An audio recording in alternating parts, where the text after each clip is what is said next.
So we're going to have some fun with vectors. This is a practice video, and first of all you need some squared paper and you're going to draw a set of axes, so up, down, and then another set of axes down here.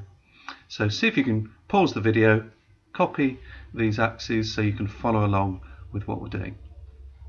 Okay, next thing is I'm going to draw some parentheses, some brackets, which are going to define a set of problems. So they are to contain column vectors. So they're going to look like this. And so we're going to work on 5 problems, 3 vectors, 3 vectors, 4 vectors, 6 vectors, and 6 vectors. And so I've just drawn these ahead of time to fill in some random values.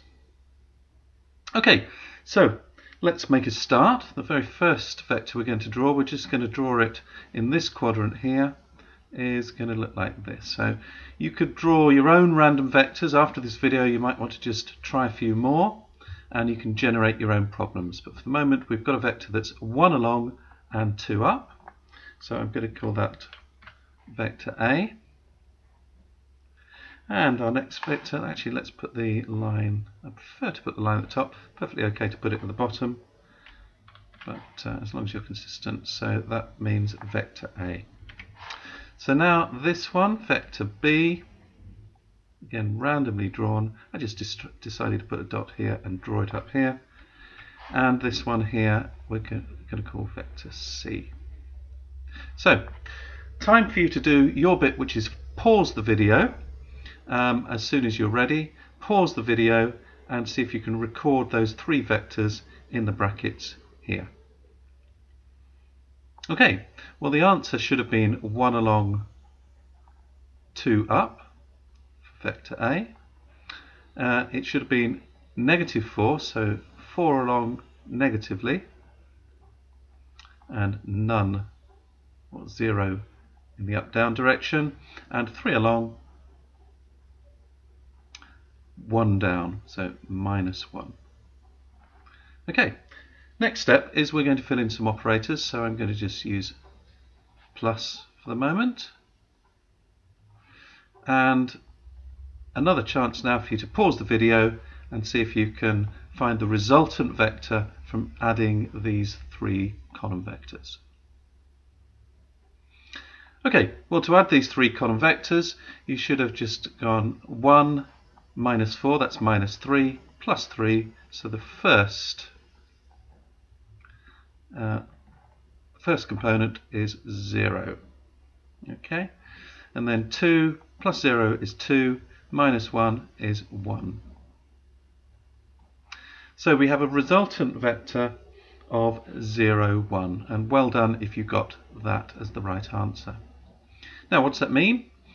Let's just go back to our diagram here and fill in the answer graphically, so work it out on the diagram. So we used the tip to tail rule, so we've got the tip here at the end of 1, 2, -4, 0 means we go along to here, so just along in that direction and end up there, which is parallel to this equal vector here, and then we add this vector here, so it's 3 along, -1 down, so we end up here. So a graphical check then that the answer is the resultant vector, which ends here and goes up from the origin like that. Okay, so let's work on some more vectors. Okay, and start again working over the top of our diagram. So let's draw a vector in this direction to start with. So we'll call that vector D. And the next one, this will be vector E. And now we've got vector F. So again, pause the video and see if you can fill in those vectors. So vector D is -2, 3, so -2, 3. Vector E is 4 minus 1. And vector F is 4, 4. So well done if you filled that in correctly. Now the slightly more challenging task of adding and subtracting. So if you know how to do that, pause the video and see if you get the right answer. Okay, so what we can do with this negative straight away is define it as a positive. So you don't have to do this, but it's a good idea as things get more complicated if we change this to a positive sign. If you're scaling by -1, then you're going to change that to a positive, and everything in here changes its sign. So 4 becomes -4, and this 4 becomes -4. Now we simply add across. So -2 plus 4 is +2. Minus plus -4 is 2 minus 4. 2 minus 4 is -2, so -2 then. And here we've got 3 minus 1 minus 4, so it's 3 minus 5, which is -2. So that's the result. We can go back to the diagram. Let's choose a slightly different colour. Okay, and start with our -2, 3.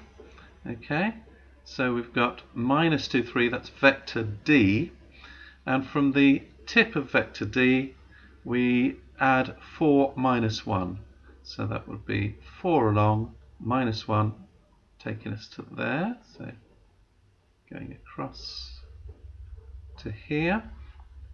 Okay, and that's parallel with this one here. The next one was -4 minus 4, which takes us back 1, 2, 3, 4, 1, 2, 3, 4, down to here. Now you'll notice that that is at the same magnitude. Okay, so all the way up to here. That is the same magnitude as F, but we scaled it in the opposite direction, so we reversed the signs, which is why it's now pointing 180 degrees in the opposite direction, in other words. And we end up with our resultant vector as being this vector here then, from the origin down to here, which is -2, -2. Okay, so well done if you got that right, and we'll move on to the next problem. So now we've got vector G. Let's just check, get the colour right.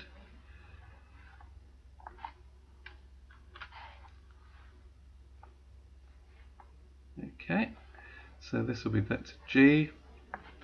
Next one, we'll draw it straight up here, so that's H.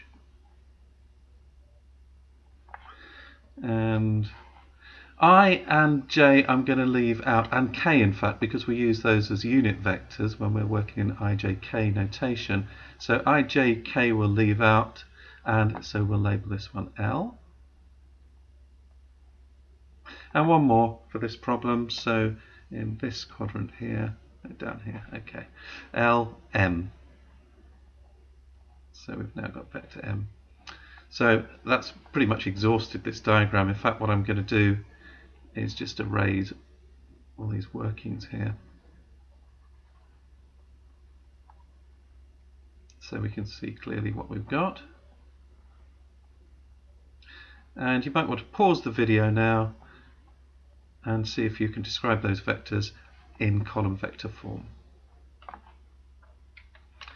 Okay, well done if you gave that a go. And what you should have got is for G, 3, 1, so 3 along, 1 up.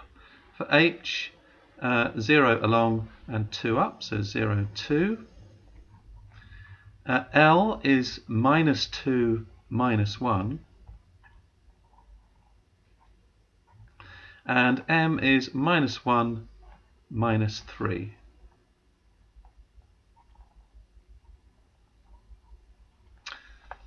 Okay, So now to add the operators, and what I'm going to do here is subtract, add, and subtract. So there's our problem. See if you can find the resultant vector. Okay, well, again, we've got a couple of negatives here, that it's a good idea if you swap the signs here, so change this from a positive to a negative, from a negative rather to a positive, and then this becomes, well, 0 stays 0, but 2 becomes negative 2. And this one here, change it again from negative to positive, so that means we're going to erase these negatives here. Okay, so once you got it to that stage, you simply add across. So we've got 3, add 0 is 3, minus 2 is 1, plus 1 gives us our first component of 2. And then we've got 1 minus 2 is minus 1, minus another one is minus 2. Okay, so we've got minus 2 minus 2 plus 3, so that's positive 1. So well done if you got the answer correct for that one. It means that our resultant vector, if I go back to my green colour here, you might want to see if you can trace this for yourself. So you could pause the video at this stage and see if you can trace these for yourself. Okay, but the first vector was 3, 1, so we would start from the tip here, and then 0 along minus 2, so 0 along minus 2 would take us down to here, and then minus 2 minus 1, so that would take us to here. Okay, and then 1 along and 3 up would take us to here. Okay, so you had a negative vector first of all, which was, or second of all, the second one here was because we changed that h to make it minus h, and then we had a positive, and then this final vector path here was again a negative of m, so m we turned into minus m, and that took us to this point here, and that gives us the resultant vector going from the origin to this point here. And so that is 2 along and 1 up, which is exactly what we had here as our result. So this one's been completed, this one's been completed, this one, and that finishes our work on this first set of coordinates. So now we're going to work on 2 more problems, this time with 6 vectors that we're going to find the resultant for. I'm not going to trace them on the map here, but I am going to start, as always, with this simple grid here, and you can just randomly put dots around here to create 6 vectors, or you can just follow exactly what I do here in the video. Okay, so we're going to start in this quadrant here and draw one here, 2, 3, 4, 5. So there's our 6 vectors. So if we start here, this will be n. I'm going to avoid O because O is looks too much like the 0 vector, so we go straight for P,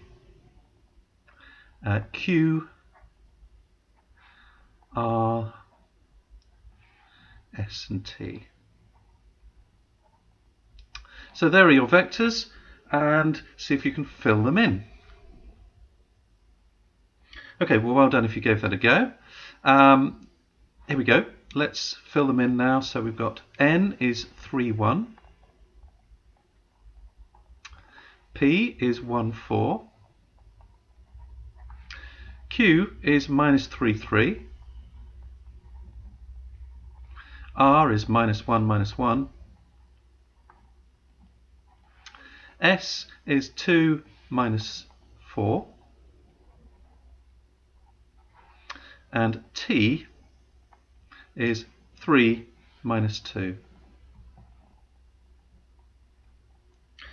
And let's fill in our operators. So this time what we'll do, I think, is we'll have a plus, minus, plus, minus, plus pattern. And a bit more challenging, but good moment for you to pause the video and see if you can do this one. Okay, well again, if we've got a negative, good idea to change it to a positive. Now if I change that to a positive, what's going to happen is that -3 will just become 3, and the +3 will become -3. And here we've got the same sort of thing. If that becomes positive, that becomes -2 now, and if I raise that negative sign for the 4, that becomes +4. So that's made everything positive, and then it's much easier to add up, and also it gets you interested in scaling by -1, so it gets you thinking about what happens when we change a vector in that way. Okay, so we've got 3, add 1, add 3. Well, that's 7. -3 plus 3, so that's going to be, first component is going to be 7. Let's do the second components. So we've got 1, add 4, minus 3 minus 1 is -4, so that's just 1 to this stage here, and then add 4 is 5, minus 2, we get 3. So 7, 3 should be our resultant, and if we just draw that onto here, this would be 7 along, so 2, 4, 6, 7, it would be 3 up, so it would be going along like this, ending at this point here. Okay, so like this then. And also you might want to just have a quick look. Let's just get my green pen back. You might want to have a quick look at what we did with the Q and S vectors. So we reversed this Q vector to become 3 minus 3, so it's 3 along, 3 down. So it would have gone, once it's been reversed, it would have gone now in this direction. So we could label this minus Q. Okay, minus Q to there. And the S vector was reversed to become minus 2, 4. So minus 2 along, 4 up. So we put our arrowhead there, take it back to the origin. That is going to be negative S. And you can see it's both of these are in straight line with their original vectors. Okay, now finally, let's put some more vectors on. And this time I'm going to use some fractions. So I'm just going to use some half values here. So as I draw them on, you'll see they won't exactly line up with the squares. So see if you can identify these ones here. Let's mark the top in there of that N. So we're starting with U. Where are we? Ah, there we go. So U, V, W, X down here, Y going down here, and Z to here, to this point here. So that is Z. Okay, so pause the video and fill those in. Okay, so you should have got for U 4, 3, then minus 1, 3 for V, 3 up. What's that? Minus 1.5. Okay, so it's, for W it's minus 1.5. I'll put 1.5 and 1 up. X is minus 3 minus 4. Y, well, we haven't got a long at all, so that's 0, and it's minus 2.5, and then 1.5, and then negative 1.5. So 1.5 along, and minus 1.5. And keep things simple. This time we'll just add them together, so no reversing. And so let's see if we can find the resultant vector for those. Okay, well, how did he get on? What we want to do is maybe simplify the problem here, make it nice and easy. This one here, minus 1.5, I can just cancel that with the 1.5 here. And then I've got 4 minus 1 minus 3 is 0. And I've got a 0 to add here, so 0 add 0, 0. So my first component is 0. And then I've got 3 add 1 is 7. If I add those together, minus 4, so it's 7 minus 8 is going to be negative 1.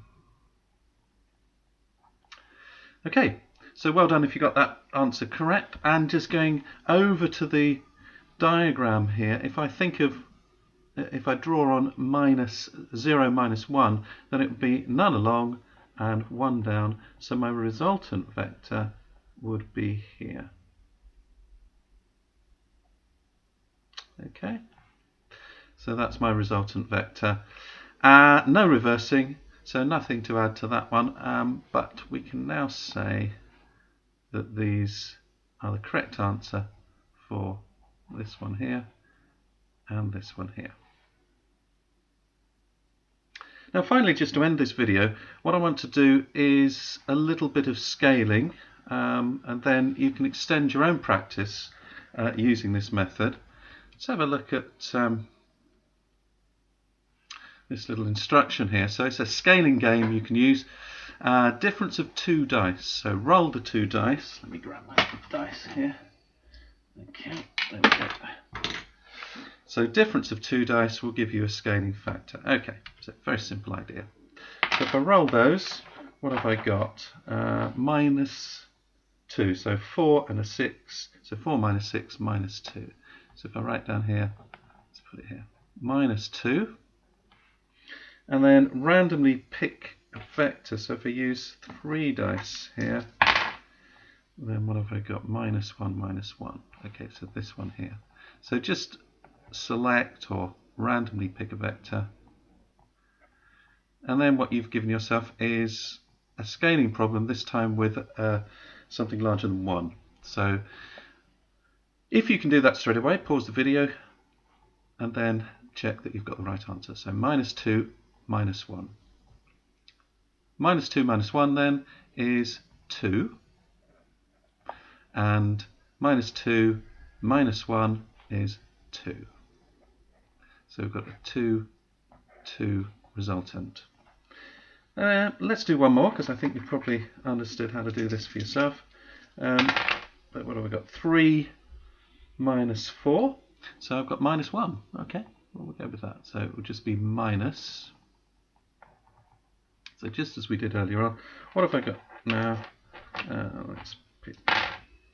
Okay, so we've got 4, 3. So nice and easy. 4, 3. And I don't think you even need to pause the video here. Minus 4, minus 3. So again, just as we've seen earlier, it's reversing the vector, pointing it in the other direction, but the magnitude stays the same. So just some ideas there for adding scaling to your practice and maybe making even more complicated additions to work on. Don't forget to subtract and add and multiply by a scalar. Keep practicing until it becomes very fluent.